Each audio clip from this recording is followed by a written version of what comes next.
Shalom, selamat pagi Bapak Ibu yang dikasih Tuhan, puji nama Tuhan ya. Kita telah memasuki puasa hari yang ke-9. Dahsyat. Ayo lebih semangat lagi di dalam Tuhan. Ayo kita doa sama-sama. Bapa Allah Roh Kudus, terima kasih Tuhan.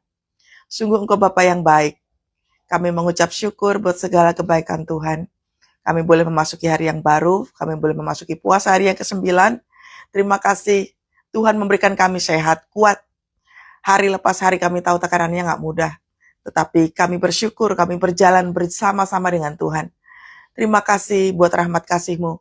Pagi hari ini Engkau mengurapi kami, para murid-murid-Mu, para pasukan doa-Mu Tuhan. Untuk kami boleh mendengar suara-Mu. Izinkan kami belajar banyak daripada-Mu Tuhan. Berbicaralah kepada setiap kami. Di dalam nama Tuhan Yesus. Haleluya. Amin. Luar biasa. Ya, udah memasuki puasa hari yang ke-9. Makin on fire ya. Makin bersuka cita di dalam Tuhan. Katakan amin, saudara. Ya, bukan mujizat tujuan utamanya. Tetapi kuasa ilahi terus memenuhi setiap kehidupan kita. Amin. Tema kita pagi hari ini adalah doa yang berkuasa. Bagaimana caranya memiliki doa yang berkuasa? Markus 5. Mulai dari ayat yang ke-25. Kita seringkali membaca firman Tuhan ini. Ya.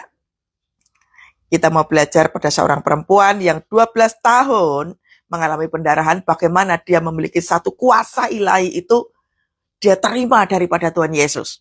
Ayat yang ke-25, baca sama-sama. Adalah di situ seorang perempuan yang sudah 12 tahun lamanya menderita pendarahan.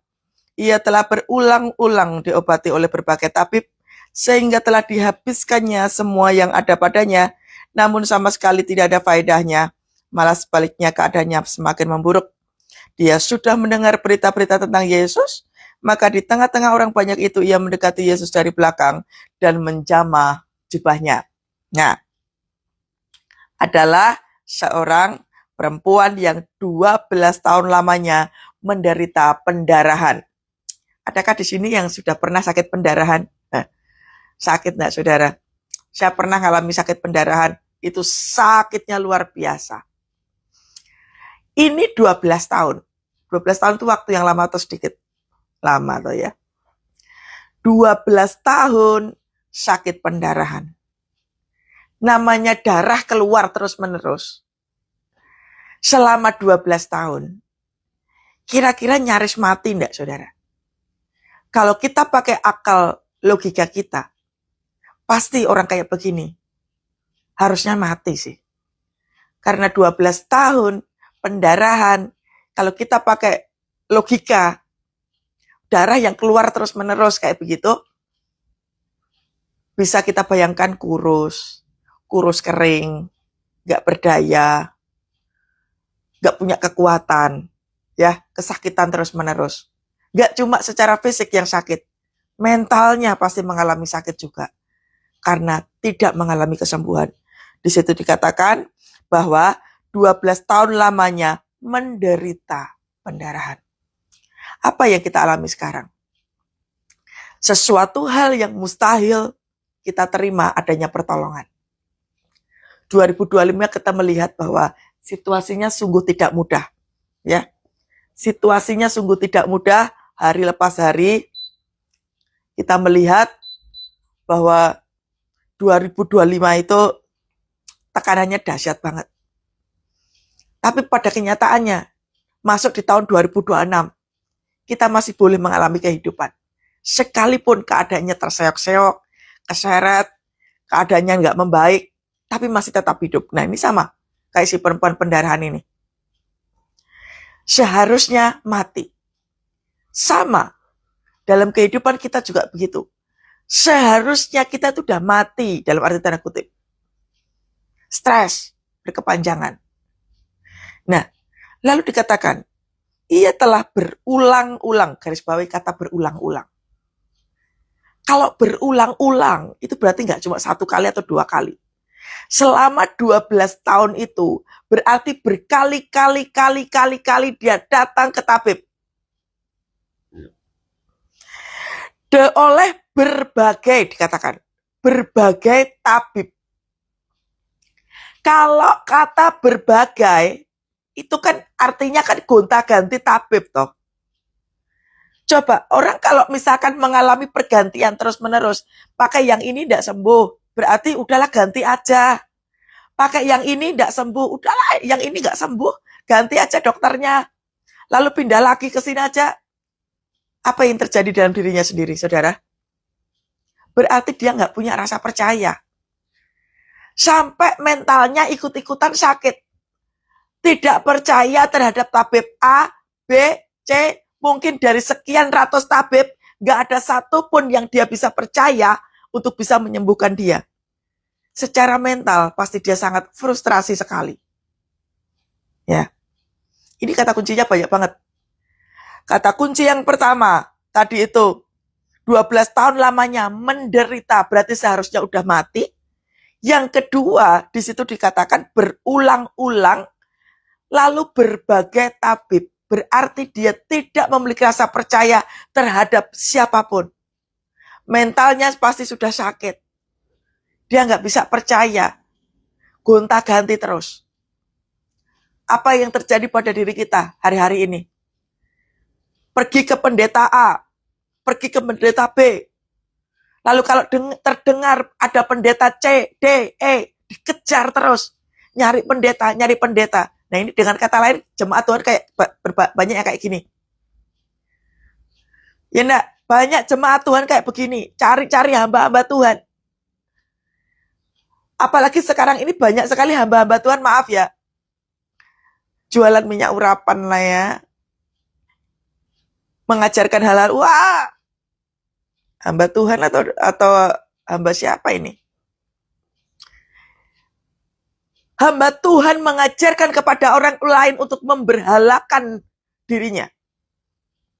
Makanya jadi hamba Tuhan itu susah, saudara.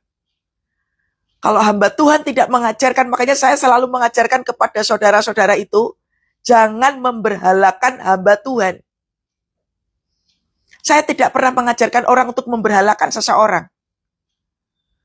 Itulah kenapa pentingnya mengajarkan kepada jemaat untuk belajar mempercayai Tuhan. Belajar memiliki keintiman. Sebab kalau enggak, kayak begini, ini kayak si perempuan pendarahan ini. Tuhan katakan bahwa setiap daripada kita diberikan kuasa. Diberikan kuasa, kemarin kita belajar ya, kalau kita berkata kepada gunung, beranjaklah, berpindah, gunung bisa berpindah dari tempatnya kalau kita punya kuasa. Otoritas ilahi bisa diberikan kepada siapapun. Kalau kita memiliki satu keintiman dengan Tuhan, kita hidupnya percaya kepada Tuhan, maka otoritas kita terima. Si perempuan pendarahan ini seharusnya punya otoritas. Tapi karena yang dia tahu itu cuma tabib, makanya dia tidak punya otoritas. Dengan kata lain, kalau Anda dikit-dikit cari hamba Tuhan, cari hamba Tuhan terus-menerus, Anda nggak punya otoritas. Nih, persis kayak si perempuan ini. Makanya kalau disinggung kayak begini, jangan marah, saudara. Anda dan saya diberikan otoritas. Jadinya kayak begini, penderitaannya lama sekali.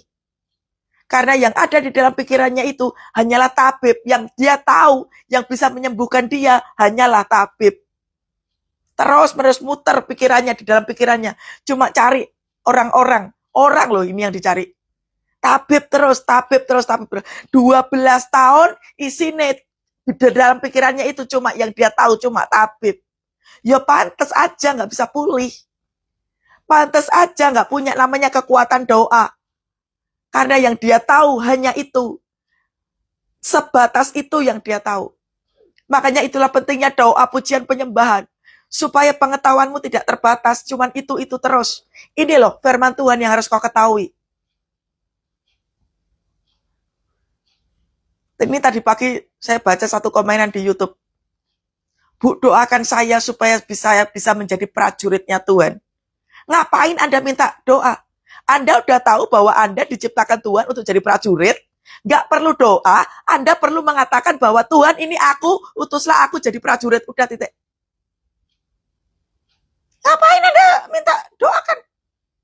Doakan saya, Bu, supaya saya bisa bertobat. Ngapain minta didoakan supaya bisa bertobat? Wes ngerti toh bahwa bertobat itu penting. Buat keputusan. Tuhan, aku datang kepadamu. Aku mau bertobat. Aku tidak mau melakukan banyak dosa dan pelanggaran. Udah. Anda hanya butuh keputusan. Bukan minta supaya diurapi pakai minyak supaya bertobat. Supaya jadi murid. Gak ada kayak begitu, saudara. Ini lihat. Berulang-ulang yang dicari tabib, gonta-ganti. Jangan pergi ke pendeta itu. Jangan pergi ke pendoa itu. Yang sono loh, itu tuh keren tuh, manjur di sana.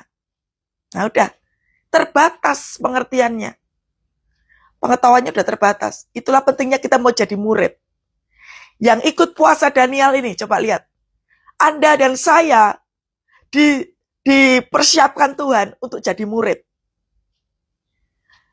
Hari ini kita belajar bagaimana memiliki satu kuasa.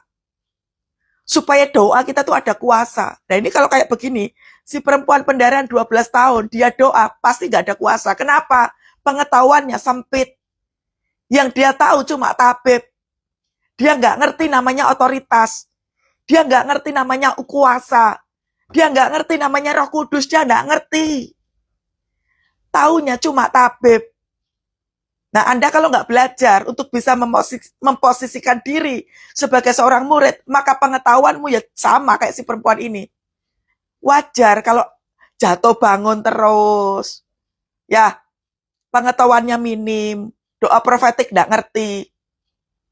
Caranya doa terobos nggak ngerti caranya gimana. Hari ini aja loh, 2026 masih ada banyak orang bertanya berpuasa itu seperti apa. Loh, jadi Kristen itu udah berapa lama toh? Kok berpuasa aja masih bertanya? Jadi Kristen itu udah berapa lama? Masih bertanya doa terobosan tuh kayak gimana sih, Bu? Doa profetik itu bagaimana sih, Bu? Loh, selama ini tuh ngapain aja? Ketika kita gak pernah mau belajar, memposisikan diri jadi murid, ya kayak gitu jadinya. Gak ngerti apa-apa. Doakan saya, Bu, supaya saya bisa bertobat. Doakan saya, Bu, supaya utang saya lunas. Doakan saya, Bu, supaya saya kayak begini. Nah, ini kayak gini. Makanya gak heran kau menderita. Gak tahu bagaimana caranya berperang. Kalau Anda udah ambil puasa kayak begini, harus banyak praktek. Karena puasa Daniel ini benar-benar gak mudah. Jangankan masuk dalam peperangan, untuk urusan makanan aja banyak yang gagal soal puasa Daniel. Karena yang dimakan itu benar-benar makanan yang sederhana sekali. Kemarin ada yang bilang sama saya, oh makan tahu dan tempe, oh kalau makan tahu dan tempe saya doyan, bisa. Jajal loh. Coba aja, jangan cuma bilang, bisa kalau cuma tahu tempe, bisa. Jajal, coba kalau Anda bisa. Karena puasa Daniel itu, jangankan masuk ke peperangan, udahlah. Soal makanan aja engkau akan berperang di dalam pikiranmu. Aduh, makan bakso enak banget ini. Aduh, makan mie ayam enak banget ini. Aduh, makan ini. Nah, pikiranmu aja nggak bisa melawan soal makanan. Apalagi peperangan. Ojo gampang kayak saudara, puasa Daniel itu. Karena fungsinya untuk kekudusan. Fungsinya agar supaya kita itu melawan yang namanya ini loh, kedagingan, pikiran-pikiran. Yang biasanya ngopi, tiba-tiba ngopi. Nah, untuk urusan makanan aja loh, nggak bisa lawan. Gak gampang. Makanya pengetahuannya jangan sempit seperti si wanita pendarahan ini. Dikatakan begini, ia telah berulang-ulang diobati oleh berbagai tabib, sehingga telah dihabiskannya semua yang ada padanya. Dihabiskannya semua yang ada padanya. Berapa sering kita membiarkan diri kita overthinking, stres terus-menerus sampai depresi. Bolak-balik ke psikiater berkali-kali, ke psikolog berkali-kali, gak pulih-pulih. Pelayanan udah sering, tetap aja stres. Pelayanan udah banyak, tetap aja depresi. Nah ini, sehingga telah dihabiskannya. Orang kalau nggak ngerti firman, nggak ngerti cara. Makanya berbagai cara udah kayak, maaf ya, udah kayak orang gila kayak gitu. depresi, cari hamba Tuhan, terus menerus. Karena ya itu tadi tuh, dihabiskannya energinya. Padahal tiap pagi, tiap hari kita tuh dikasih waktu 24 jam. Kita seringkali sibuk dengan pekerjaan, bisnis usaha kita terlalu sibuk. Makanya kita pengetahuannya sempit. Pengetahuannya hanya tahu hari Minggu ibadah. Udah, cuman tahunya itu. Makanya begitu iblis menyerangnya berapa hari, saudara? Tiap hari iblis serang kita. Tiap hari iblis menghancurkan hidup kita. Lah kalau kita datang ibadah cuman hari Minggu, engkau hanya berdoa, memuji Tuhan di hari Minggu, pantas. Engkau dapat serangan bertubi-tubi, engkau nggak punya kekuatan apa-apa. Engkau memulai doa aja cuma hari Minggu. Itu pun hari Minggu engkau datangnya telat. Terus mau dapat pengurapan dari mana? Dapat kekuatan doa, doamu kuat dari mana, saudara? Perhatikan. 24 jam sehari kita dikasih waktu sama Tuhan. Doa pagi aja lo enggak mau. Memuji Tuhan aja lo enggak mau. Baca firman Tuhan aja lo enggak mau. Terus dapat kekuatan dari mana? Ini kalau yang ikut live ini engkau enggak bertobat, buangetan, saudara. Anda seperti memberikan hidup Anda kepada kehidupan duniawi. Di situ dikatakan apa? Sehingga telah dihabiskannya semua yang ada padanya. Jadi bodoh. Tahu orang bodoh?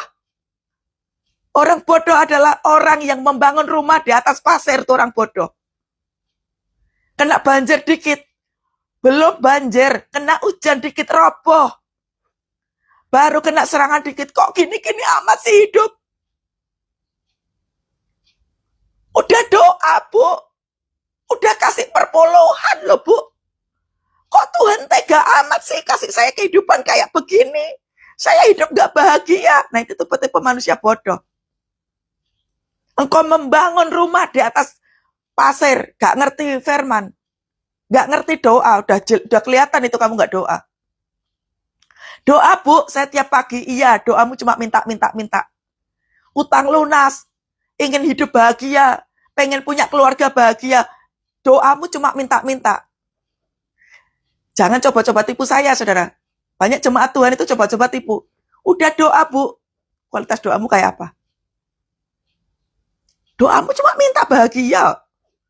Doamu cuma bilang bahwa aku pengen bahagia, aku pengen traveling, aku pengen duit.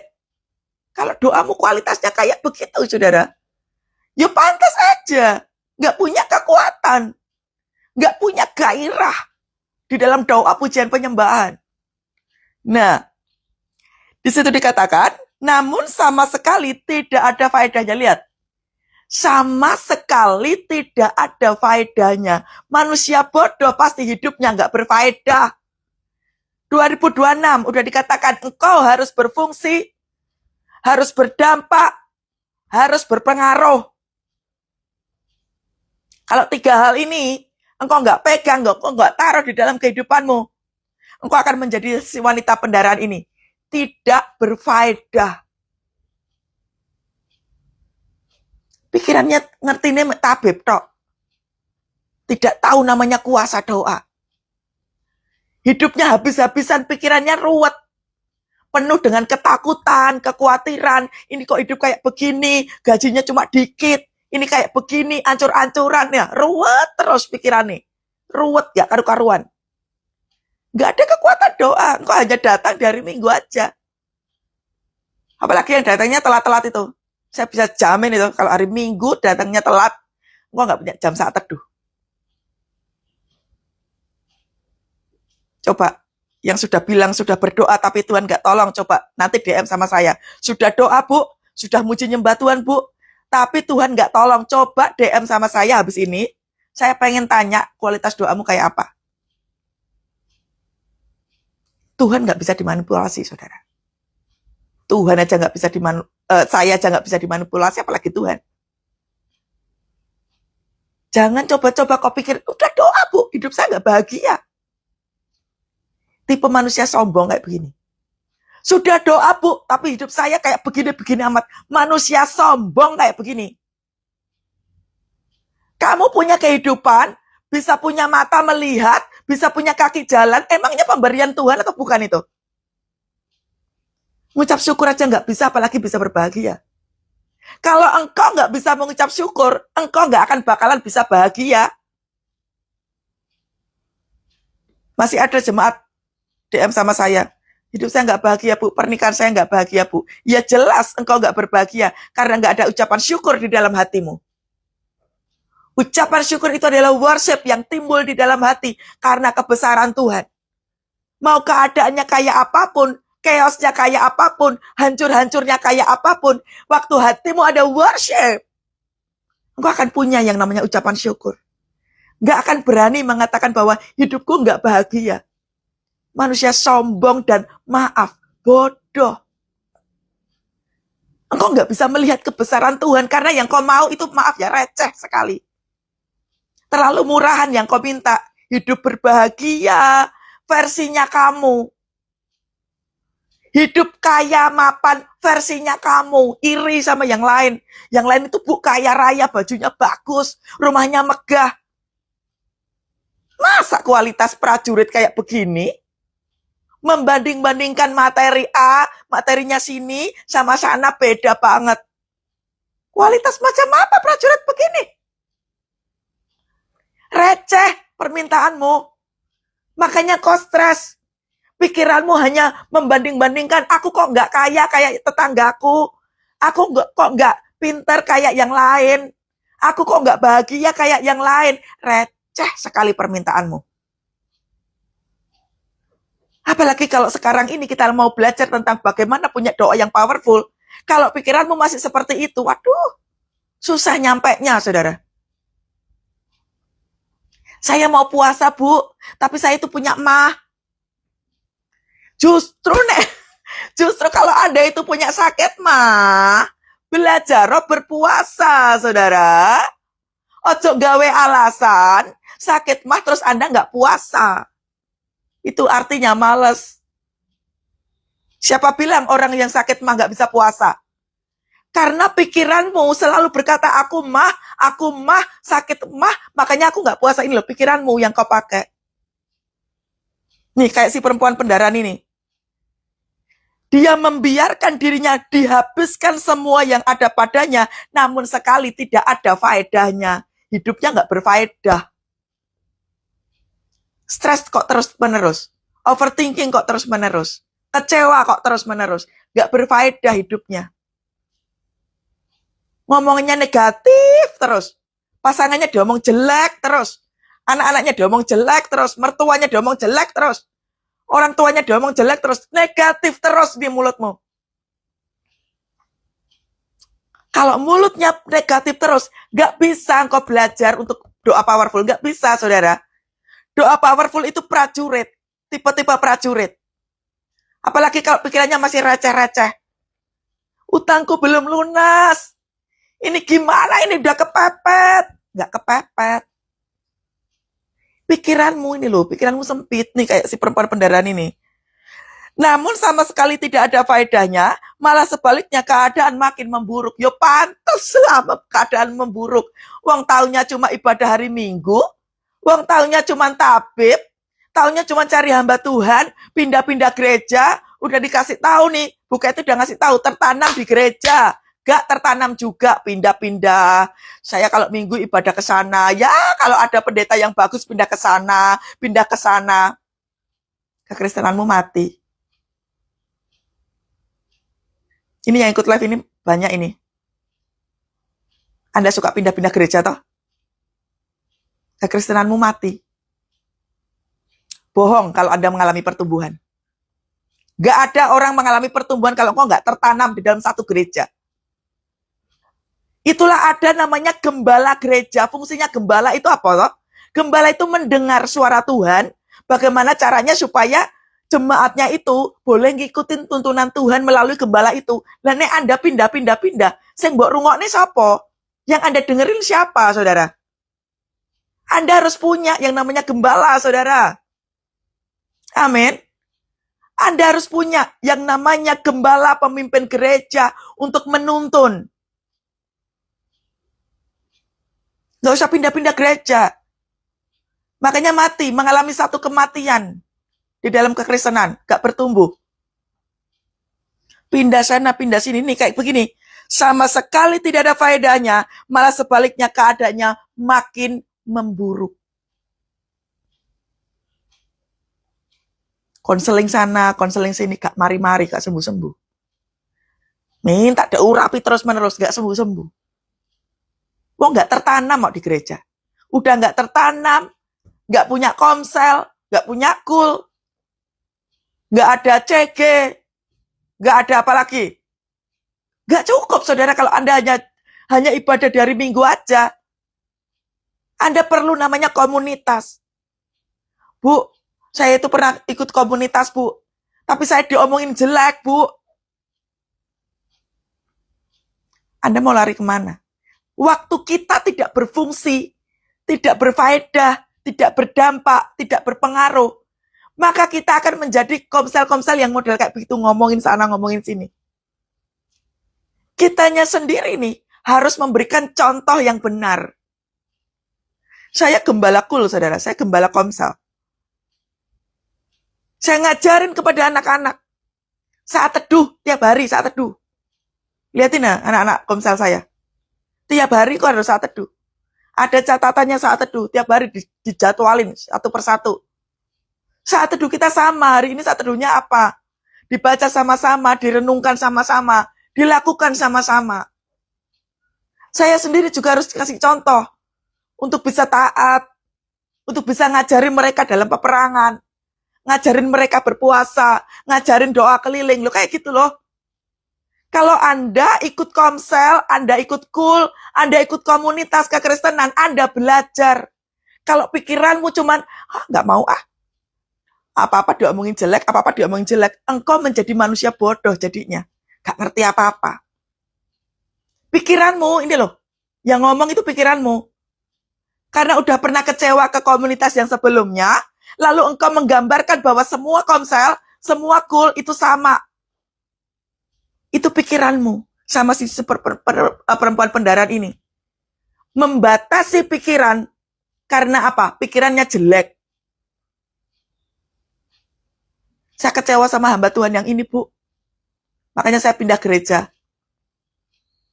Anda itu mau kecewa sama siapa tuh? Gak ada. Hamba Tuhan yang sempurna gak ada. Komsel, CG, komunitas Kristen apa saja yang sempurna tuh gak ada. Makanya kitanya sendiri harus berfaedah. Nih. Jangan cuma minta-minta terus. Minta dibimbing. Minta diajarin. Kitanya sendiri harus berdiri teguh. Bersama-sama melayani. Kemarin saya suka sekali ya.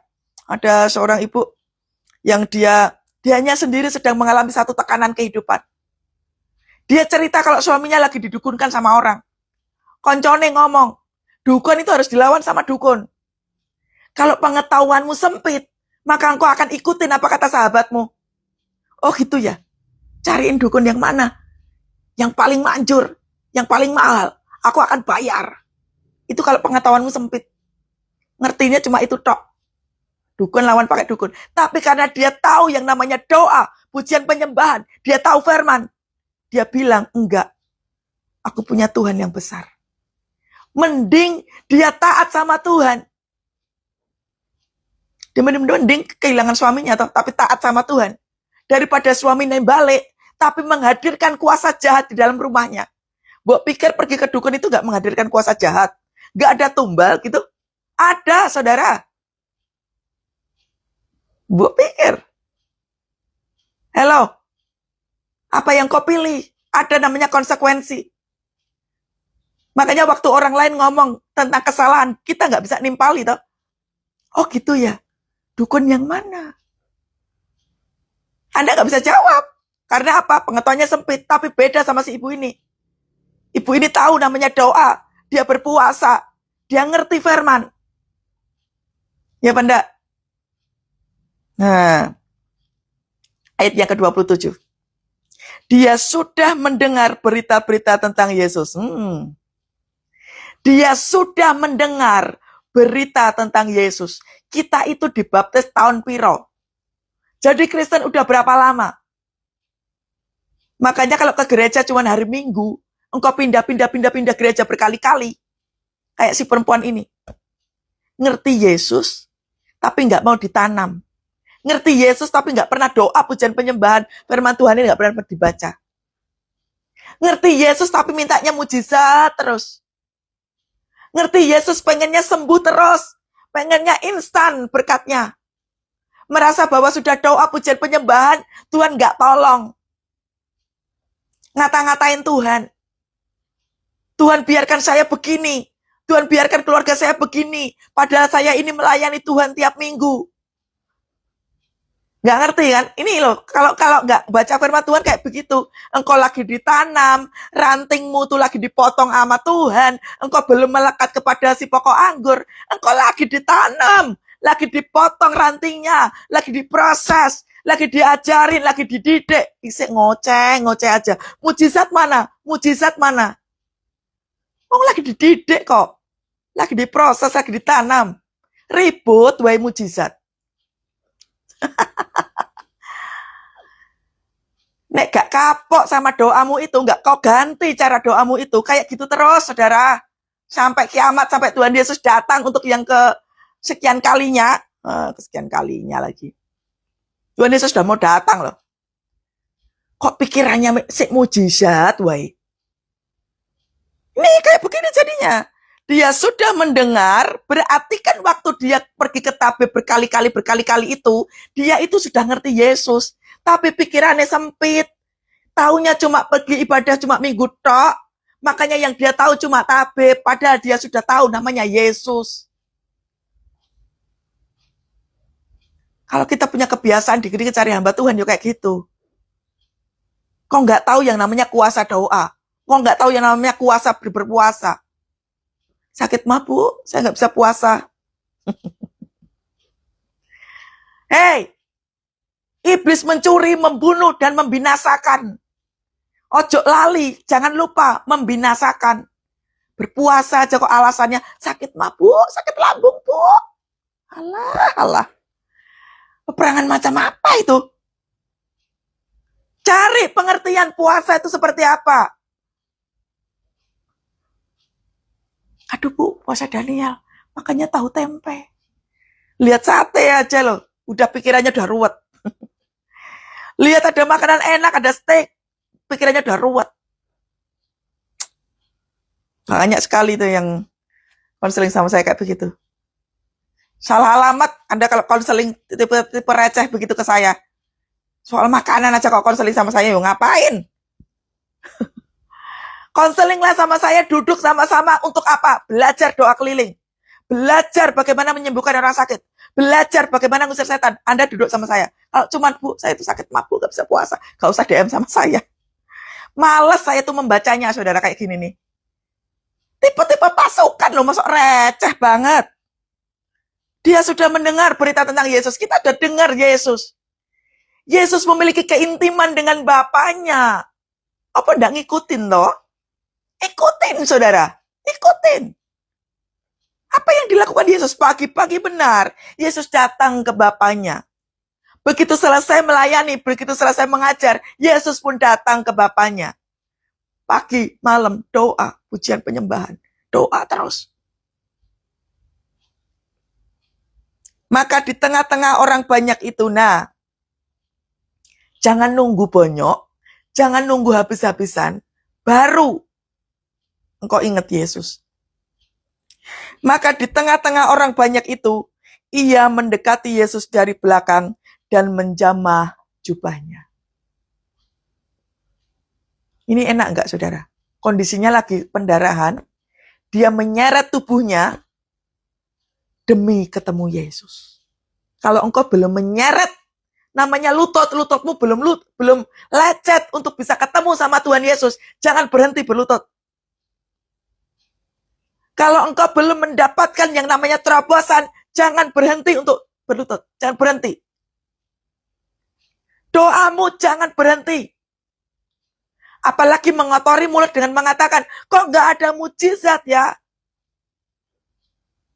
Syarat kedaginganmu. Ketakutanmu lawan. kekhawatiranmu lawan, kehancuran hidupmu lawan, saudara. Dekati Yesus. Makin dekat, makin dekat, makin dekat. Tuhan itu melihat yang kayak begini. Dia menyeret dagingnya. Begitu penuh dengan kesakitan. Engkau memuji Tuhan. Engkau mengagungkan Tuhan. Gak mungkin kayak begini, gak ada terobosan, gak mungkin. Si wanita pendarahan ini tahu bahwa dia udah gak punya apa-apa lagi. Di situ dikatakan tidak punya apa-apa, berarti kan sama sekali tidak, semua yang ada padanya udah habis. Waktu kita datang kepada Tuhan, mengosongkan diri kita. Gak ada yang kau banggakan. Makanya jangan jadi manusia-manusia sombong yang saya sebutin tadi itu loh. Hidupku gak bahagia, itu manusia sombong. Hidup gini-gini amat, manusia sombong. Gak ngerti berkat. Definisi berkat aja udah salah kaprah. Tapi si wanita ini, dia menyeret tubuhnya. Yang artinya kedagingannya, rasa sakitnya, rasa perihnya, dia terus mendekat kepada Tuhan. Masih ingat kesaksian saya tahun kemarin, saudara, 2025. 6 bulan lamanya, saya cuma sabat. Saya disakiti luar biasa. Saya mengalami kehancuran yang luar biasa. Waduh. Direndahkan serendah-rendahnya. Dihancurkan sehancur-hancurnya. Tapi cuma diam di hadapan Tuhan. Cuma nyembah Tuhan. Itu artinya menyeret kedagingan. Gak mau ambil kesempatan untuk balas, ngata-ngatain, atau ngutukin orang. Enggak.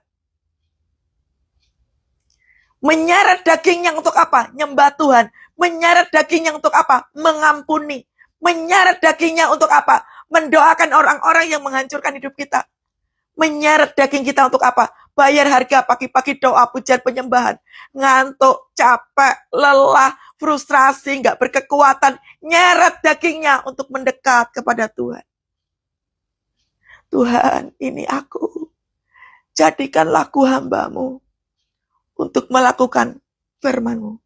Tuhan, ini aku. Jadikanlah ku hamba-Mu untuk memberitakan Injil-Mu.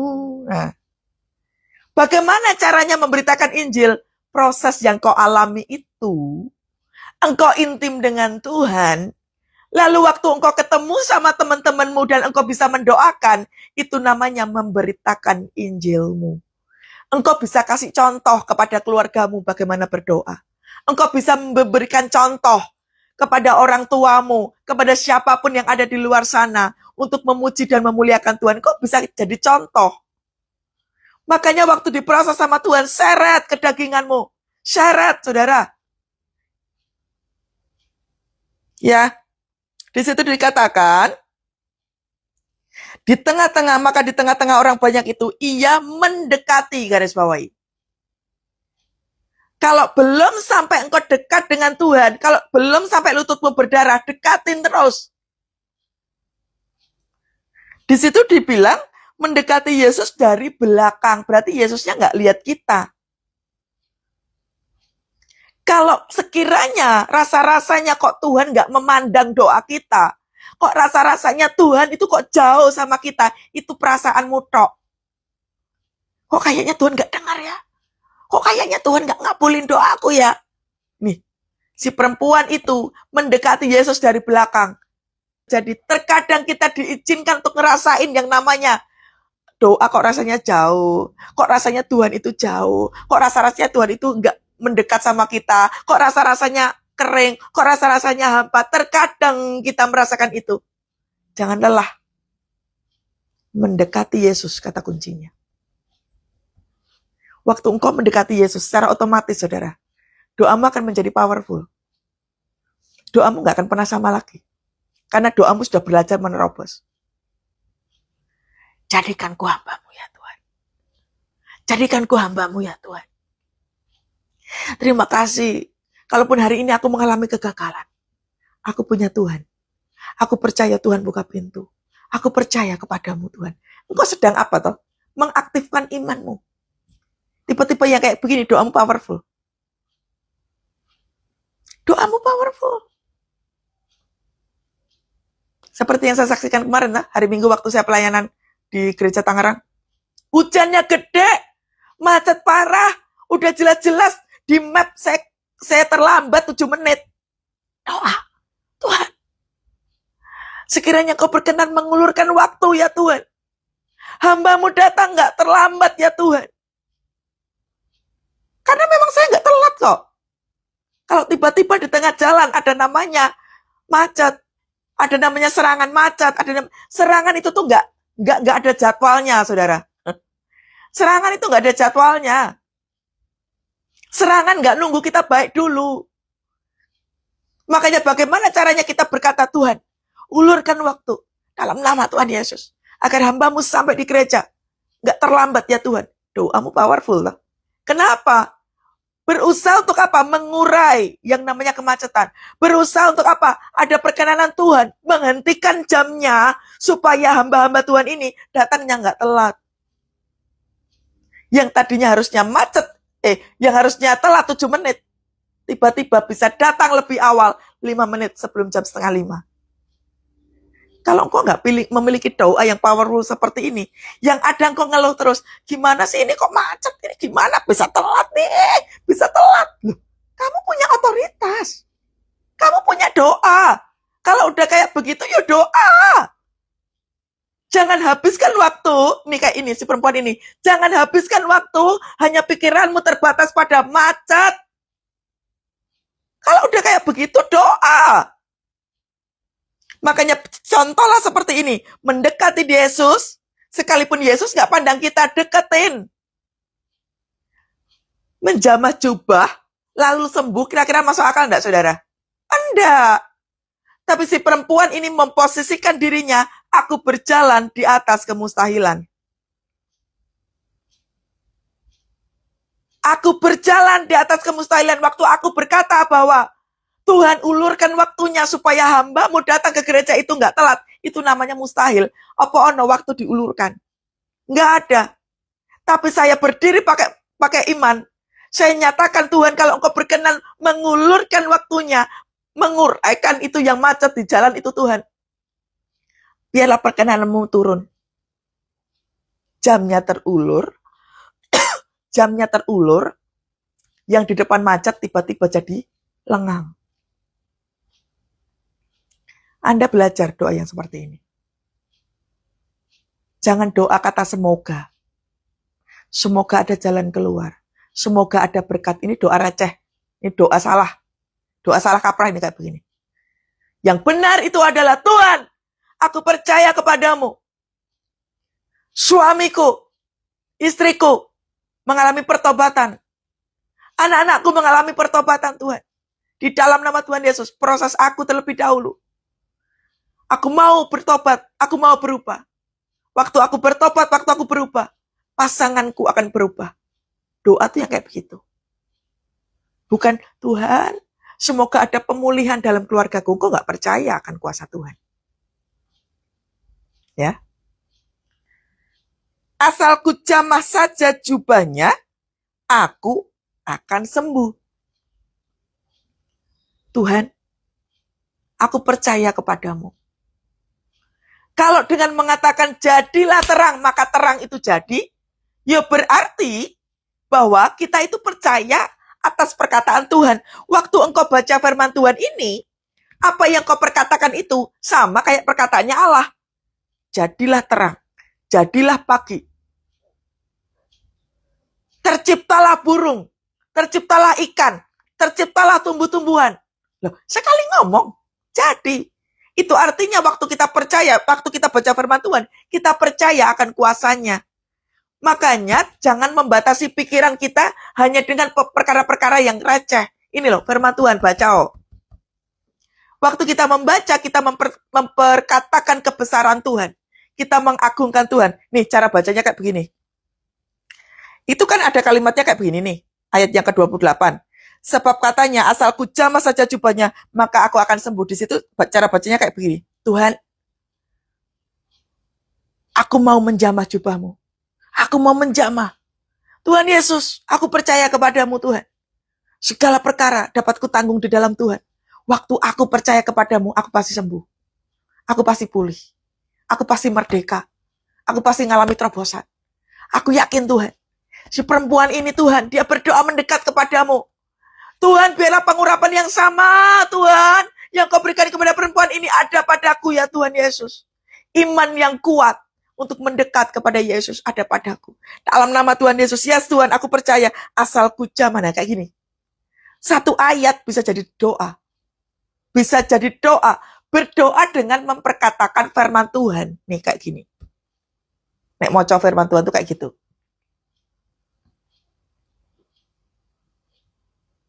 Dan ayat yang ke-29, perhatiin no. Seketika itu juga berhentilah pendarahannya dan ia merasa bahwa badannya sudah sembuh dari penyakitnya. Seketika itu juga, lihat. Begitu mendekati Yesus, seketika. Seringkali yang membuat nggak seketika mujizat terjadi karena apa? Pikirannya terbatas nih lo lihat. Dia menghabiskan waktunya, dia menghabiskan duitnya untuk segala sesuatu yang raca-raca itu tadi tuh. Kita menghabiskan waktu untuk doa yang sia-sia. Kita menghabiskan waktu untuk waktu yang sia-sia. Hidup yang sia-sia. Lihat di sini dikatakan, seketika. Begitu ketemu Yesus, seketika. Lah tapi Bu, saya itu sudah doa. Engkau belum ketemu Yesus, dibilangin. Hah? Prosesnya belum kelar. Makanya kalau prosesnya belum kelar, jangan marah-marah. Prosesnya belum kelar. Tahun kemarin, 6 bulan saya masa sabat. 6 bulan masa sabat apa ya enak saudara? Nggak enak saudara. 6 bulan masa sabat disuruh Tuhan diam. Nggak boleh marah, nggak boleh kecewa. Yang saya tahu, yang saya rasa tuh cuma bisa nangis di hadapan Tuhan, muji nyembah Tuhan. Udah yang bisa saya lakukan cuma itu. Nggak apa-apa. Tuhan lagi proses saya. Makanya saya mengalami yang namanya ayat yang ke-29 itu. Seketika di bulan yang ke-9, saya merasakan satu pembebasan yang luar biasa. Wah, sukacitanya luar biasa. Saya menang menghadapi diri saya sendiri. Saya menang dari kekecewaan. Saya menang dari luka hati. Saya menang dari direndahkan orang. Saya menang dihancurkan orang. Bahkan orang yang berusaha untuk menghancurkan pelayanan saya menang terhadap semua itu.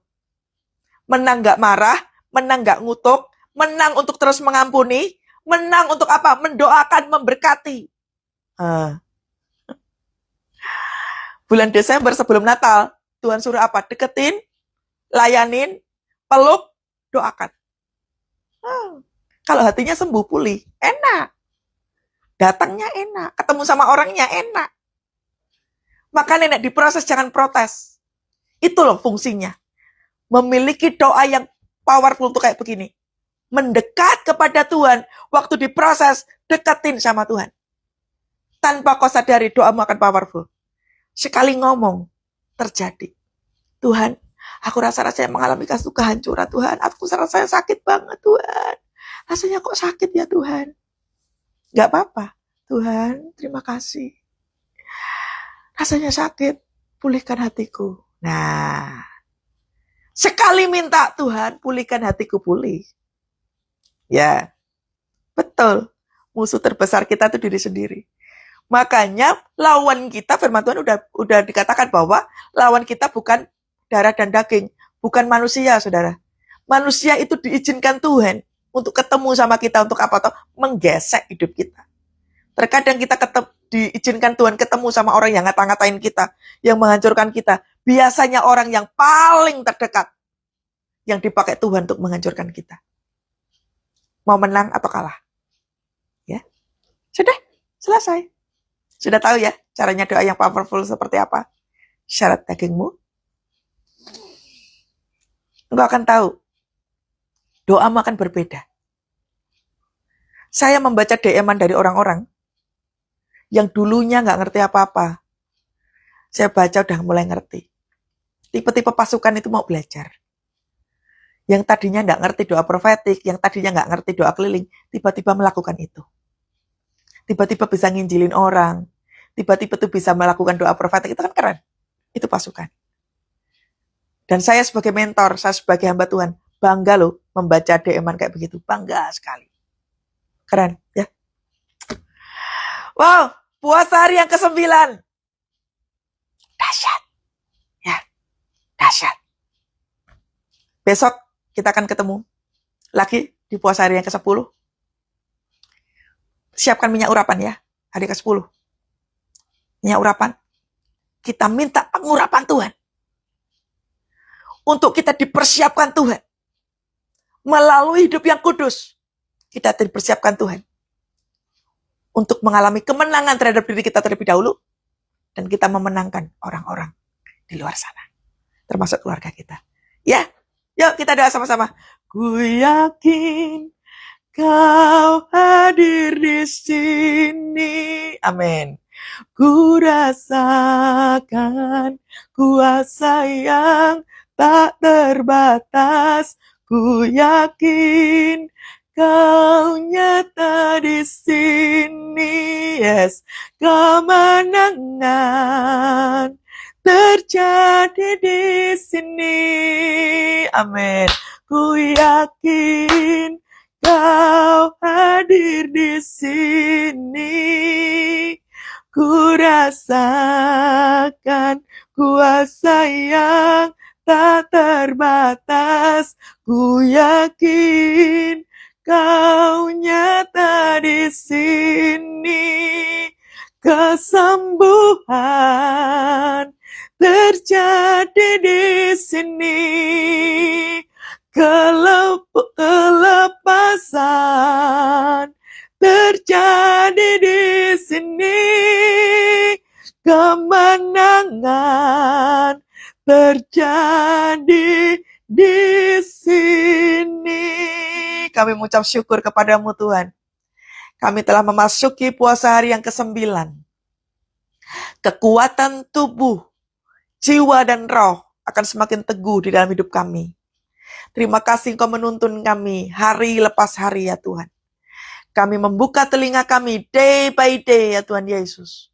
Untuk kami mendengar suara-Mu, tuntunan-Mu mengubahkan kami. Tuntunan-Mu Tuhan menguatkan kami.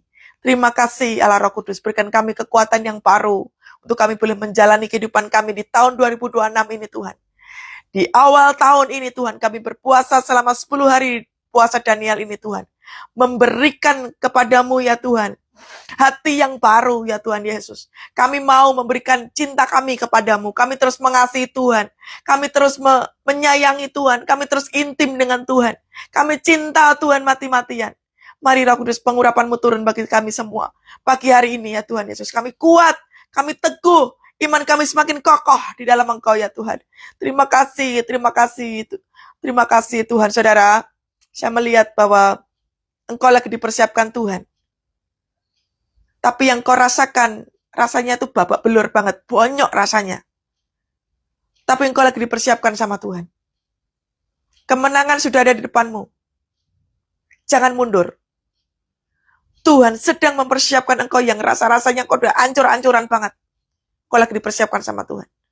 Bapak hambamu berdoa. Untuk anak-anak Tuhan yang ikut live ini Tuhan.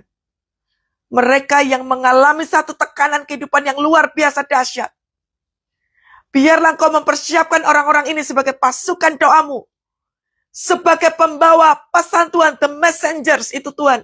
Turun atas orang ini ya Bapak. Dalam nama Tuhan Yesus, mereka menjadi kuat. Mereka membawa pesan khusus untuk bisa mengabarkan sukacita. Melalui cara hidupnya yang ancur-ancuran itu Tuhan. Pengurapan-Mu turun. Terima saudara. Dalam nama Tuhan Yesus. Dalam nama Tuhan Yesus. Dalam nama Tuhan Yesus, terima kasih. Kemenangan terjadi di sini. Yes. Kesembuhan terjadi di sini. Saya melihat ada yang lututnya sakit. Saudara, pegang lututmu. Dalam nama Tuhan Yesus, hamba-Mu berdoa untuk orang yang sakit lutut. Lutut bicara tentang kerendahan hati. Lutut bicara tentang doa yang powerful. Pakai lutut untuk berdoa. Lututmu sakit karena lama sekali engkau nggak pakai untuk bertelut. Tuhan, nama-Mu berdoa dalam nama Tuhan Yesus. Ya lutut, aku berkatakan, sembuh pulih sempurna. Supaya lutut itu bisa dipakai Tuhan untuk berdoa, memuji Tuhan. Dalam nama Tuhan Yesus, roh kerendahan hati turun.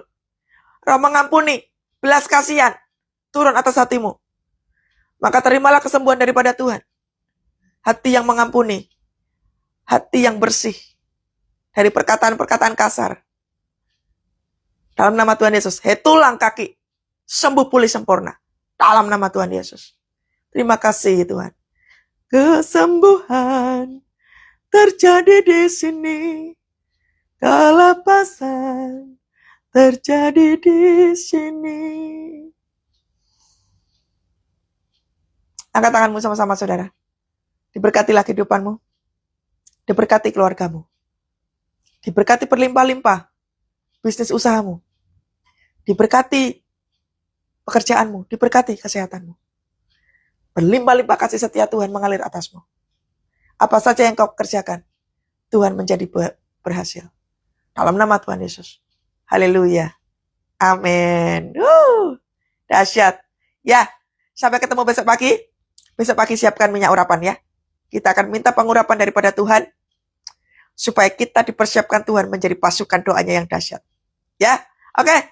Selamat beraktivitas. Sampai ketemu besok pagi. Tuhan Yesus memberkati. Shalom semuanya. Shalom.